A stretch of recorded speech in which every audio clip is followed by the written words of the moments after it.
Intelligence expert Malcolm Nance is waving a red flag about the security of American elections, according to MSNBC host Kendis Gibson. Meanwhile, the host said President Donald Trump is waving the white flag. Former FBI agent Naveed Jamali began by recalling that the Russian hack into the American wasn't just about bots and fake news sites, but actual people working to undermine the 2016 election. While trolls are incredibly important, the other part 2016 showed us, it wasn't just trolls, he said. It was actually human beings. Right? So, from Maria Butina to Ambassador Sergei Kislyak, the part that the FBI and intelligence community has to do is first accept this was 2016, an intelligence failure, and we have to do things differently. That means, look, the Russians have people.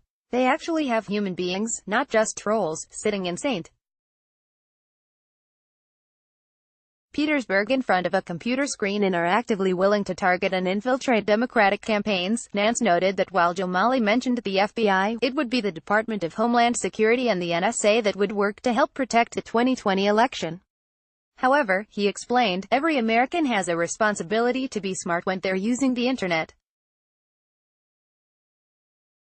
What we're finding that's happening now is precisely what happened into the run-up to the Democratic National Convention in 2016, Nance recalled. We found they are using information, themes, peoples, and bots, right? Automated response programs to put out divisive messages about, you know, the minority groups, in particular things like attacks on Rep. Alexandria Ocasio-Cortez, DNY, our Congressman, Ilhan Omar, DMN, and those are not just oriented to the African Americans who might see that, it's really oriented to the Trump voter. What that does is stokes their outrage.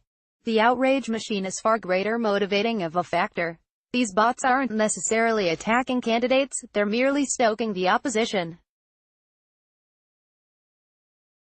What they do is amplify themes, which you would see on Fox News at any given day, but by amplifying them on Facebook, Twitter, giving them a far bigger megaphone, he continued.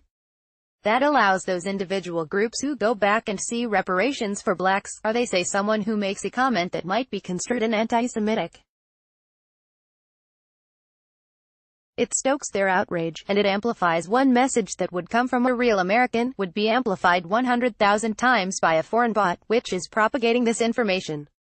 And that is the weapon. Gibson said that it sounds like Nance is waving a red flag saying, be warned. Instead, our government might be waving a white flag and giving up right there. Watch the full discussion below.